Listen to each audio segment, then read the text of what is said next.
Ya, Google memperoleh revenue-nya itu tadi ya. Tidak semua produknya itu yang layanan gratis itu kita bisa dapat apa namanya maksimal benefit gitu. Mereka mulai membatasi benefitnya.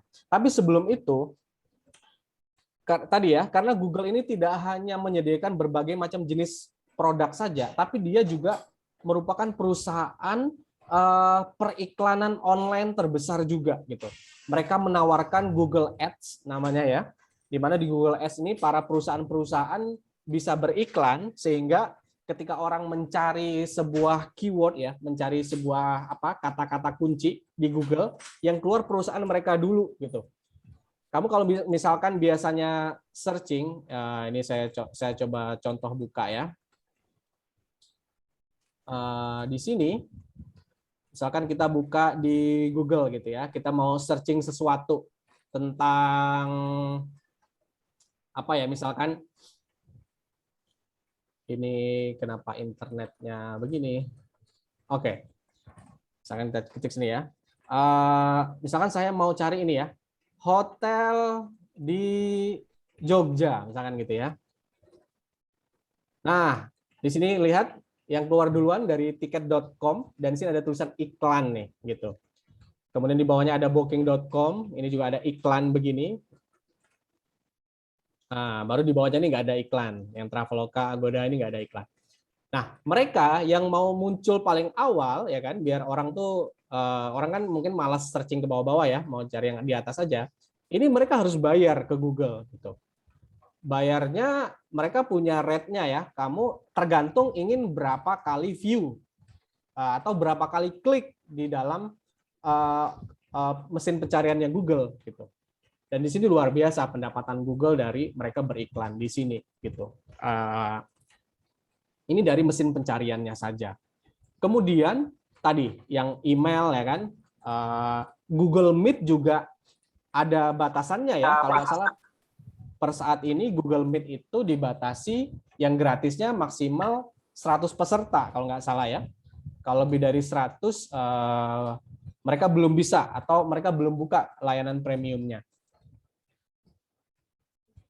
Begitu cara Google menghasilkan uang, mulai dari mereka menawarkan jasa iklan, jadi masing-masing perusahaan bisa beriklan di Google, maupun layanan-layanan di Google sendiri. Kalau mau full apa namanya maksimal pelayanan, ya kita harus mengupgrade ke premium, gitu. Begitu Fadil. Ada feedback? Ada Pak. Ya, Terima kasih silakan. Pak. Ya, oke, cukup ya. Ada lagi yang mau bertanya? Sudah cukup? Oke.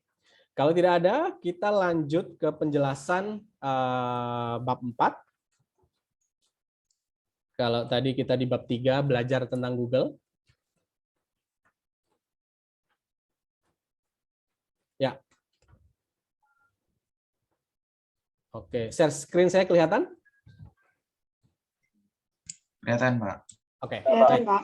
Baik. Nah, memasuki di chapter 4 tentang enabling business to consumer electronic commerce, saya ingin mengangkat sebuah platform e-commerce terbesar di dunia saat ini, namanya Amazon Incorporation, yang dimiliki oleh Jeff Bezos. Jeff Bezos ini orang terkaya, kalau nggak salah sekarang nomor 2 di dunia ya. Sebelumnya dia sempat terkaya nomor 1, terus 2 bulan 3 bulan terakhir dikalahkan oleh Elon Musk. Nah, apa yang kita bahas tentang Amazon ini? Apa sih Amazon itu? Mungkin kalau kita kurang familiar, dan bagaimana Amazon itu menjadi hidden empire ya, nggak hanya kerajaan teknologi, tapi empire nih, empire teknologi, dan itu seakan-akan dia tersembunyi gitu. Dan kita akan belajar bagaimana e-commerce terbaik di dunia saat ini. Ya, Amazon sendiri sudah menjadi apa? Tidak hanya platform e-commerce, tapi juga menjadi online retailer terbesar di dunia.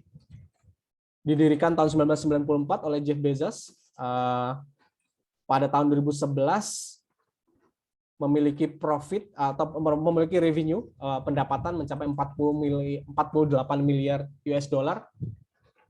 10 tahun sebelumnya di tahun 2001 bahkan mereka tidak punya profit sama sekali.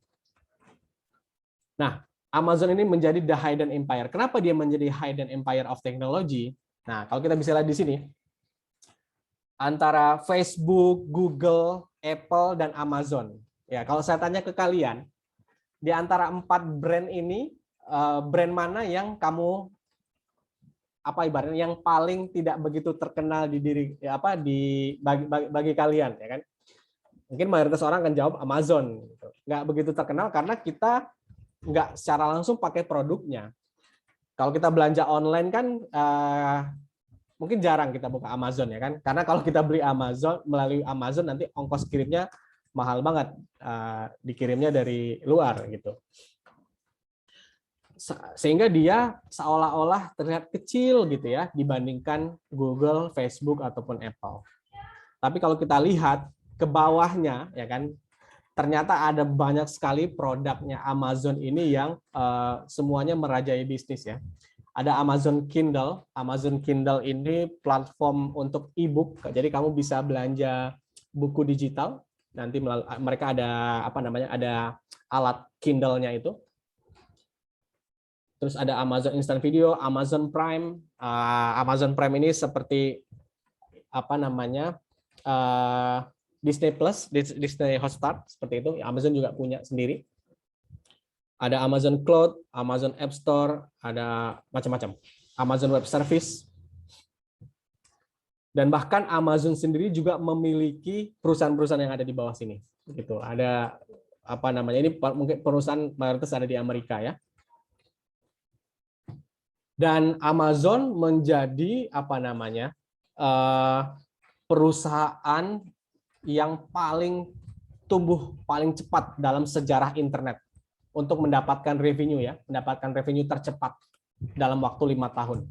Kalau dibandingkan dengan eBay, Google, dan Amazon, jadi sebelum Amazon itu yang terkenal kalau orang mau beli belanja online itu lewat eBay gitu. eBay itu dalam 5 tahun hanya bisa mencapai 0,4 miliar US dollar atau sekitar 400 juta aja gitu. Google mencapai 1,5 miliar dolar itu butuh waktu 5 tahun. Sementara Amazon bisa mencapai 2,8 miliar dolar, hampir 2 kali lipat dari Google untuk mendapatkan revenue atau pendapatan. Nah, bahkan salah satu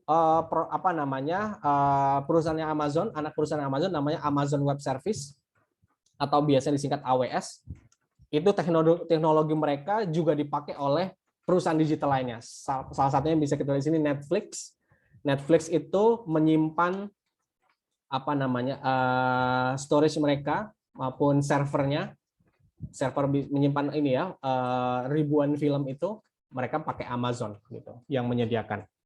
Begitu juga dengan Dropbox kalau kita mau mengupload file secara digital, Airbnb, Reddit, The Guardian, Foursquare ini semua pakai teknologinya Amazon gitu. Dan Amazon ini menjadi perusahaan giant.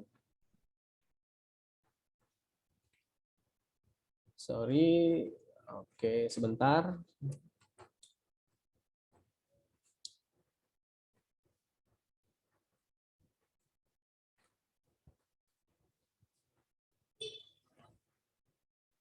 Oke, Amazon ini menjadi perusahaan terbesar karena beberapa indikator berikut. Pertumbuhannya itu 3 kali lipat dari pertumbuhan e-commerce ya, e-commerce market.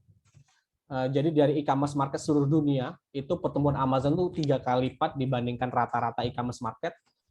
Kemudian market cap-nya dibanding pendahulunya eBay. eBay ini berdiri lebih dulu ya sebagai sebuah platform e-commerce, tapi nilai kapitalisasi pasar atau nilai perusahaannya itu 2 kali lipat lebih tinggi Amazon gitu.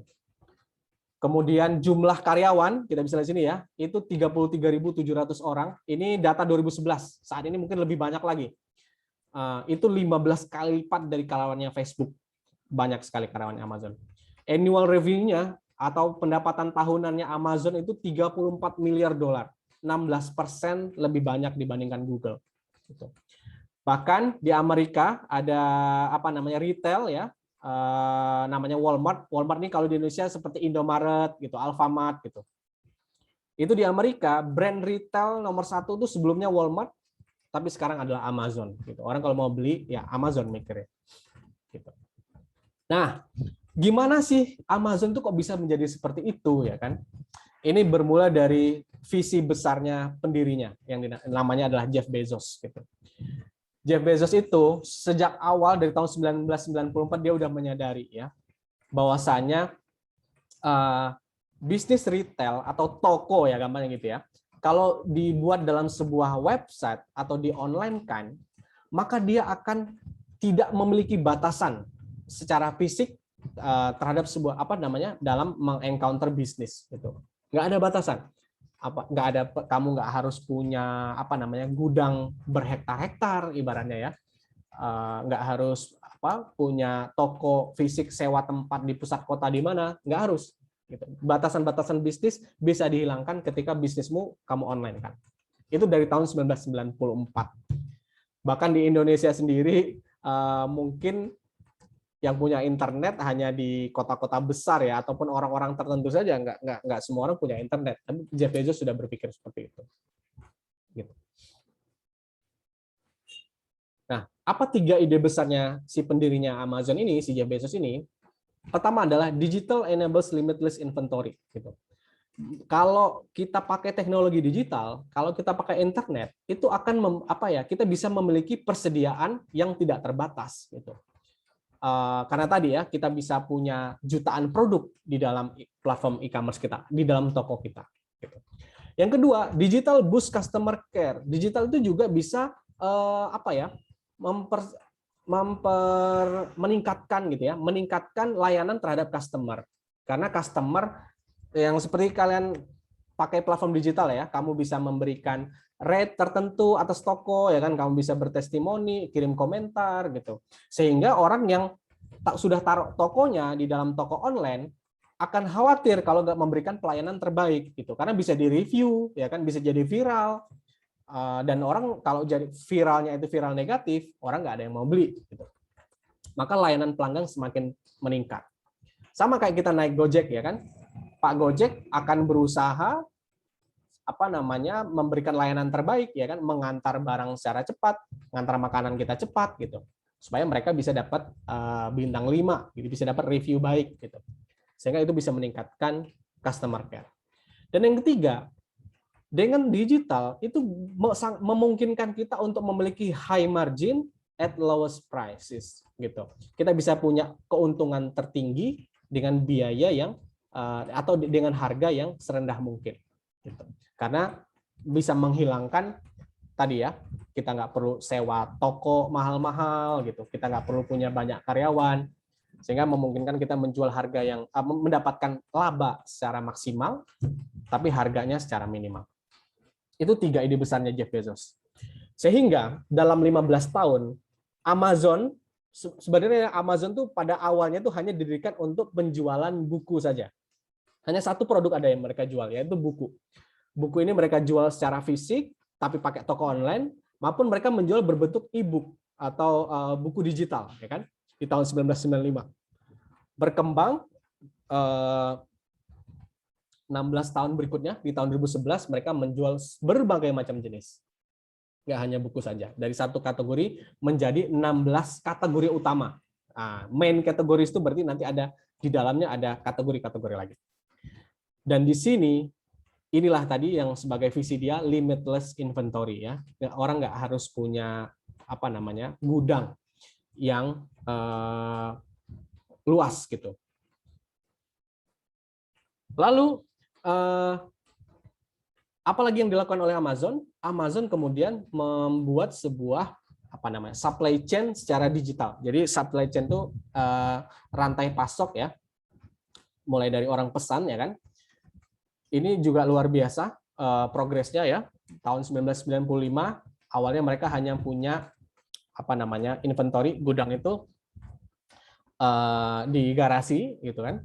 Tahun 1997 ya mulai bisa bikin 2 buah fulfillment center. Fulfillment itu ini ya tempat penyimpanan sebelum barang dikirim seperti itu. Itu luasnya sekitar 300.000 square feet. Square feet itu 300.000 square feet itu sekitar 286 hektar gitu. Sehingga tahun 2010 mereka punya 50 fulfillment center yang luasnya itu mencapai 26 juta square feet. Hampir 10 kali lipat dari sebelumnya. Nah, apalagi yang Amazon lakukan sehingga bisa menjadi platform e-commerce terbesar, mereka membuat inovasi-inovasi yang berbasis customer centric gitu. Ketika mereka membuat sebuah inovasi, inovasinya harus berlandaskan customer gitu ya. Apa yang diinginkan customer? Apa harapan customer yang belum terpenuhi? Apa layanan yang belum maksimal sehingga perlu ditingkatkan untuk melayani customer gitu. Dan akhirnya inovasi yang mereka lakukan gimana membuat sebuah e-commerce menjadi jauh lebih mudah dibandingkan commerce atau dibandingkan perdagangan secara konvensional.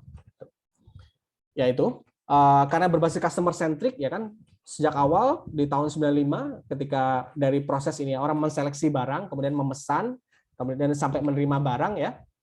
Ini ada inovasi yang terus dilakukan. Dari mulai mereka memesan barang gitu ya. Dari tahun 95 itu sudah ada namanya customer review. Jadi orang sebelum beli sudah ada reviewnya. Sama kayak sekarang kita lihat di Shopee ya. Jangan kita lihat dulu produk A udah terjual berapa ribu ya kan. Terus kita buka reviewnya gitu. Itu dari tahun 1995 Amazon sudah lakukan dan akhirnya itu diikuti oleh semua platform e-commerce gitu. Kemudian tahun 1997 dia kasih recommendation ya kan, rekomendasi apa gitu yang bisa dimanfaatkan oleh orang sebelum beli gitu. Lalu dari segi order sendiri ada satu klik orang udah bisa langsung order melalui Amazon ya kan, ada bisa check out, kemudian ada Amazon Pay-nya juga gitu, Amazon Payment. Dan dari segi orang menerima paket, menerima barang yang mereka beli, mereka juga terus melakukan inovasi gitu. Ada inovasi namanya Where's My Stuff, ini untuk melacak ya histori perjalanan paket kita sampai mana gitu. Persis yang saat ini dimiliki oleh berbagai macam platform e-commerce. Itu Amazon sudah melakukannya sejak 2001. Kalau sekarang tahun 2021 berarti sejak 20 tahun yang lalu. Maka nggak salah dia menjadi e-commerce terbesar, bahkan perusahaan terbesar di dunia. Gitu. Apalagi yang mereka lakukan ya, mereka terus berfokus pada user experience, pengalaman user atau pengalaman customer itu sangat ditekankan sekali ya kan. Terus orang juga punya personalized store gitu ya, punya store-store yang sudah dipersonalisasi sesuai keinginan mereka. Misalkan kita nih usianya antara 17 sampai 25 tahun. Nah, maka produk-produk yang ditampilkan juga produk-produk yang sesuai dengan anak-anak usia 17 sampai 25 tahun gitu. Itu mereka sudah lakukan. Nah, hingga tadi ya, ide besarnya dia memiliki margin yang tinggi tapi harganya rendah. Dibandingkan kompetitornya Amazon, Amazon itu punya harga paling tinggi, paling rendah gitu ya. Kalau biasanya retailer tertentu, specialty retailer itu biasanya retailer yang retailer tertentu yang mereka punya platform sendiri-sendiri. Itu satu produk yang sama ya, mereka menjual $130. Kalau di Target itu 128, di Walmart $119. Walmart ini yang secara retail offline-nya ya, kayak kita pergi ke Indomaret atau Alfamart. Di eBay 106, Amazon bisa menjual harganya $100 gitu. Tapi hebatnya dia dengan harga terendah dia masih punya high margin atau margin tertinggi gitu. Jadi seperti itu Amazon ya. Mungkin saya nggak cerita lebih banyak lagi tentang Amazon, cukup sampai di sini saja karena nanti kalau kita membahas strategi penjualannya itu nanti masuk bab yang berbeda ya. Kita nggak belajar SIM lagi, kita nanti masuknya ke belajar strategi bisnis atau pengantar bisnis seperti itu ya, gitu. pelajaran tentang Amazon. Oke, silahkan kalau ada yang ingin bertanya tentang bab 4 ini di bagian e-commerce, boleh bertanya apapun boleh.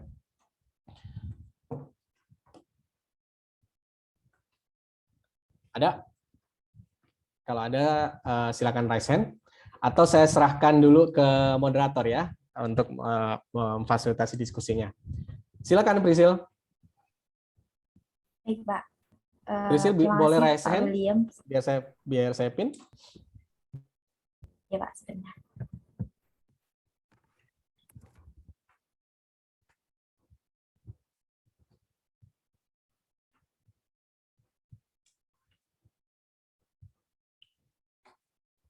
Oke.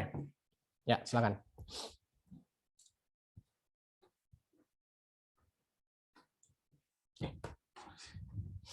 Terima kasih, Pak. Untuk teman-teman yang mau bertanya, silahkan raise hand dan on mix atau bisa ketik di kolom chat ya, teman-teman.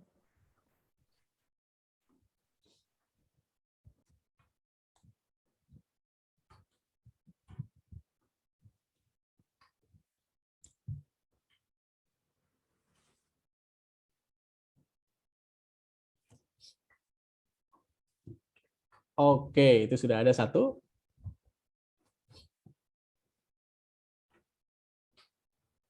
Ini pertanyaannya mau ditampung dulu atau langsung dijawab, Pak William? Kita dengarkan dulu pertanyaannya ya. Oke, baik, Pak. Buat Misela, silahkan on mic. Ya, terima kasih atas waktunya. Sebelumnya saya perkenalkan diri terlebih dahulu. Saya Misela Yonita, nomor absen 7, NIM B200-200-389. Saya ingin bertanya yang selama ini saya pikirin gitu, tapi lebih di luar topik gitu yang tadi dibahas sama Pak William dan yang ada di buku. Saya tuh akhir-akhir ini sih selama ini tuh mikir semenjak adanya corona, karena kita lebih banyak beralih ke pembelian jual beli online seperti itu daripada pembelian secara langsung. Nah, kan banyak nih yang terdampak atas pembelian secara online tersebut, karena ya kita lihat banyak sekali penjual-penjual itu bukan dari hanya rata-rata kalangan muda-muda saja, tapi ada yang sudah lanjut usia dan mereka itu membuka lapak usaha untuk menghidupi keluarga mereka sendiri. Nah, kira-kira terobosan apa ya Pak atau teman-teman yang mungkin nanti jawab, terobosan apa yang bisa dilakukan mereka, karena kalau misalnya untuk online pasti juga mereka kesulitan, apalagi untuk membeli elektroniknya mungkin, dan memfasilitasinya itu kira-kira seperti apa ya nantinya. Gitu. Terima kasih. Terima kasih, Michelle. Saya langsung jawab aja ya. Jadi memang di era disrupsi ya, kita masuk ke era disrupsi, yang mana era disrupsi itu kan akhirnya menenggelamkan sesuatu dan memunculkan sesuatu, seperti itu ya. Bisnis-bisnis, terutama yang kaitannya dengan digital ya, digital revolution gitu, revolusi digital atau revolusi industri. Industri-industri yang masih bersifat konvensional itu akan cepat atau lambat akan tergantikan dengan industri yang berbasis digital. Atau kalaupun ya mereka tetap ingin mempertahankan industri konvensionalnya atau bisnis mereka secara konvensional, mereka tetap harus punya layanan digitalnya ya, atau layanan secara online-nya seperti itu, supaya mereka tetap bisa mengikuti zaman. At least nggak harus punya toko secara online gitu ya, atau mereka bergabung di marketplace. At least mereka harus juga punya, paling tidak ya, punya sosial media, harus punya Instagram ya kan, harus punya Facebook, harus punya Twitter, ada review-review produknya di YouTube misalkan seperti itu. Karena memang zamannya sudah berbeda gitu. Dan revolusi digital tadi dan ataupun revolusi industri internet revolution ini semakin semakin masif terjadi ketika corona muncul gitu. Kalau misalkan kalau corona nggak hadir, mungkin masih ya progresnya mungkin masih bertahap lah gitu ya, organik lah progresnya. Karena corona muncul, gerak dibatasi, akhirnya revolusi internet luar biasa terjadi, revolusi teknologi digital terjadi besar-besaran gitu. Bahkan ini kita kuliah saja harus lewat platform online ya kan. Jadi yang terdampak itu, Michelle, tidak hanya orang berbisnis saja ya, punya toko ya, tapi juga berbagai aspek kehidupan ya. Kita kuliah nih, ini juga menjadi momok ibaratnya dosen-dosen senior ya kan, yang usianya udah 50-an, 60-an, itu kalau nggak ada yang mensupport itu kasihan. Karena eranya sudah berbeda gitu. Apa yang perlu dilakukan? Yang jelas kita tidak bisa meratapi atau mengutuk hal ini gitu, karena ini nggak bisa nggak bisa dielak gitu ya. Itu sudah terjadi gitu. Yang harus dilakukan adalah beradaptasi gitu. Manusia itu makhluk yang paling cepat beradaptasi, makhluk yang sulit ditaklukkan oleh evolusi ya kan. Buktinya apa? Sejak zaman dinosaurus ya kan sampai zaman sekarang manusia masih tetap bertahan hidup gitu. Dinosaurus udah mati ya kan. Dan berbagai macam makhluk hidup yang lain yang di zaman dulu ada, zaman sekarang nggak ada lagi gitu. Tapi manusia tetap ada karena dia makhluk yang paling mudah beradaptasi gitu.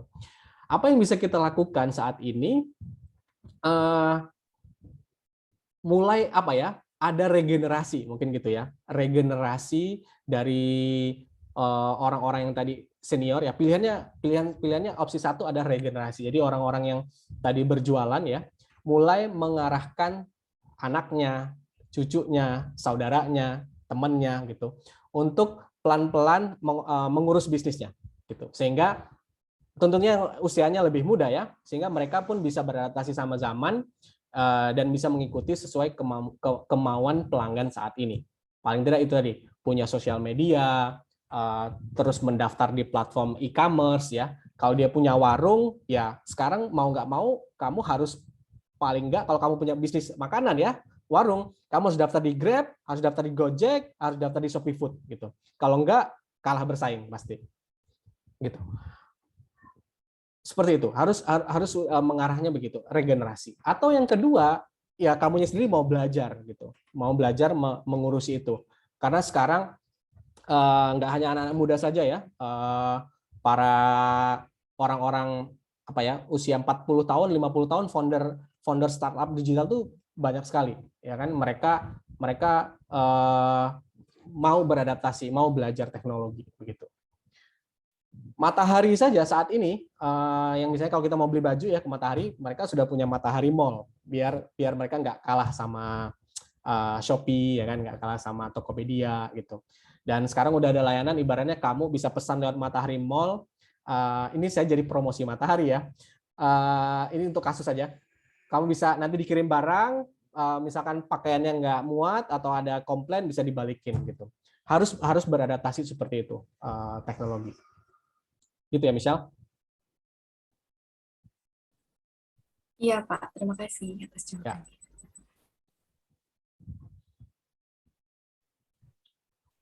Ya. Ya, next. Ada lagi yang raise hand? Iya, untuk Anissa silahkan on mic langsung.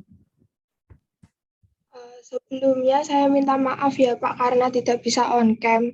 Kamera saya error, tapi di Zoom pertama tadi sempat on cam. Oke. Saya izin bertanya, di Korea kan industri K-pop-nya kan sangat berkembang pesat, sangat besar gitu. Nah, di sana itu ada platform yang bernama Weverse. Weverse ini tuh Weverse. Oke. Ya. Nah, Weverse ini tuh platform komunitas penggemar. Tidak hanya itu, Weverse ini juga menyediakan yang namanya Weverse Shop, yang khusus untuk menjual merchandise K-pop atau konten yang berbayar, maupun konser online. Nah, pertanyaan saya itu, Weverse ini tuh termasuk jenis e-business atau e-commerce. Misal e-commerce itu termasuk jenis apa ya? Karena kan itu platform komunitas penggemar. Terima kasih. Nah, jawabannya sudah langsung dijawab oleh Anissa sendiri ya. karena dia adalah platform khusus komunitas. Sekali, ketika dia mengkhususkan, maka dia lebih tepatnya dikategorikan sebagai e-bisnis ya dibandingkan e-commerce gitu. Tapi yang menarik yang ingin saya coba bahas di sini di platform WeForce tadi ya, untuk para penggemar K-pop ini. Sekarang kan dunia itu mengalami tren namanya Korean Wave atau gelombang Korea ya, atau wave itu gelombang ya, Korean Wave. Yang mana orang karena banyak nonton drama Korea, suka idol K-pop, suka BTS, suka Blackpink dan lain-lain gitu kan. Akhirnya ingin sekali mereka juga merasakan budaya Koreanya. Ingin makan makanan Korea ya kan. Sekarang di Solo itu restoran Korea ada banyak sekali. Terus ingin juga punya baju-baju, sepatu, fashion yang seperti orang Korea, make up kalau perempuan ya. Nah, Korean Wave ini benar-benar sangat dimanfaatkan oleh industri bisnis di negara Korea untuk memajukan ekonomi mereka gitu. Salah satunya tadi memanfaatkan sebuah platform untuk penggemar. Karena penggemar mereka tidak hanya di Korea saja, tapi di seluruh dunia. Bahkan Indonesia itu kalau nggak salah menjadi negara ketiga atau keempat ya penggemar K-pop ya, K-pop maupun produk-produk Korea lainnya. Gitu. Itu sangat dimanfaatkan oleh mereka sehingga bisnis ini menjadi sebuah jenis bisnis baru nih, bisnis berbasis komunitas gitu. Maka sekarang kalau kita di buku ya kan, di buku belum ada dibahas itu bagaimana sebuah bisnis digital yang berbasis komunitas. Namun itu ada gitu, memanfaatkan basis komunitas tertentu. Di sini nanti mereka bisa dapat dia memang tidak terbuka untuk semua orang. Beda kayak e-commerce tadi, karena ini murni bisnis, elektronik bisnis. Tapi yang mereka tawarkan adalah sebuah eksklusivitas gitu. Kalau komunitas itu eksklusivitas, kemudian bagaimana penggemar berinteraksi dengan fansnya gitu. Dengan idolanya, fans dengan idola bisa berinteraksi, bisa dapat merchandise tertentu, bisa beli tiket konser tadi yang seperti dikatakan gitu. Ini adalah sebuah bisnis digital yang sangat menjanjikan gitu. Kenapa kita perlu membahas ini semua? Kenapa kalian harus tahu ada e-commerce, ada e-bisnis, kemudian ada bisnis berbasis komunitas gitu ya. Ini untuk memberikan gambaran bagi kalian jenis pekerjaan apa atau jenis usaha apa yang ingin kamu kembangkan di masa depan gitu. Kamu tidak harus berfokus pada bisnis-bisnis konvensional yang ada sekarang ya kan. Kamu bisa mengembangkan berbagai macam jenis usaha yang memanfaatkan teknologi gitu. Dan itu nilainya jauh lebih besar karena kamu bisa searching di Google 10 perusahaan terbesar di dunia itu teknologi semua basisnya gitu. Dan teknologi ini memungkinkan scalability yang lebih tinggi. Orang bisa men-scale up bisnisnya secara cepat gitu. Kayak kamu mau menjual, kamu punya makanan nih, mau jual 100 piring nasi goreng, ya kan? Kalau kamu hanya mengandalkan tokomu aja, outletmu yang secara offline, paling banter kamu bisa menjangkau orang satu areamu, ya kan? Satu kecamatan, mungkin satu desa gitu. Tapi ketika restomu ada di platform online, yang mesan bisa dari berbagai macam tempat. Bahkan kalau kamu bisa menyediakan frozen food yang bisa dikirim, yang mesan udah nggak terbatas dalam kota tertentu atau wilayah tertentu, bisa keluar pulau, bisa keluar negeri bahkan gitu. Scalability bisnis digital itu jauh lebih besar dibandingkan bisnis offline gitu ya. Bisnis terus bagaimana ya, mungkin menyambung tadi juga dengan pertanyaan misalnya, terus bagaimana ya kalau kita tetap ingin atau orang masih tetap ingin nyaman di bisnis offline, entah itu karena faktor usia gitu ya, atau faktor mereka nggak begitu mengerti teknologi, ya mungkin masih tetap bisa bertahan ya kan. Kayak orang-orang yang jual toko kelontong di RT kita, atau orang yang buka warung makan atau wedangan, ya kan? Itu mereka masih bisa bertahan hidup juga gitu. Tergantung visi dan misi bisnismu. Kalau kamu cuma ingin ya yang penting bisa menyambung hidup gitu ya. Ya ada pendapatan, bisa nabung, bisa naik haji gitu ya. Kalau sekedar begitu saja masih tetap bisa. Mungkin masih tetap bisa. Kalau kamu punya keunggulan produk atau keunikan produk tertentu. Gitu. Tapi kalau kamu ingin punya mimpi yang besar, kamu harus go digital. Tidak ada pilihan lain. Gitu. Mungkin gitu penjelasan saya. Prisil, kita sudah cukup, ini udah 8:30, nggak terasa udah 1,5 jam. Baik, Pak.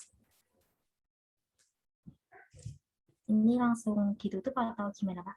Oke, sebelum ditutup kita foto dulu ya, ini untuk dokumentasi. Oke. Ini saya akan beberapa kali screenshot ya. Silakan dinyalakan kameranya. Saya hitung sampai 3. Ini karena ada 50, maka kita 2 kali screenshot. 1, 2, 3. Smile. Oke. Ya, sebentar.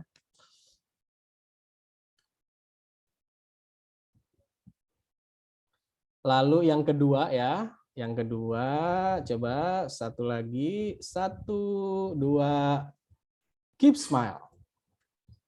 3. Oke. Ya, selesai. Nanti saya kirim di grup ya fotonya ya. Ya, ini jadi absennya sekaligus saya lihat dari nama-namanya yang ada di Zoom dan juga screen capture yang ada di sini. Untuk yang ada sempat izin, ada yang izin ke saya, nggak bisa nyalakan kamera karena berbagai macam alasan, bukan alasan ya, karena ada berbagai macam keperluan, kita bilang begitu. Itu nggak ada masalah. Saya pada prinsipnya mengizinkan semuanya. Kamu alasan apapun ya, saya izinkan gitu. Namun aturan kita masih tetap sama. Kamu bisa memanfaatkan kelonggaran ini maksimal hanya 2 kali selama pertemuan kita.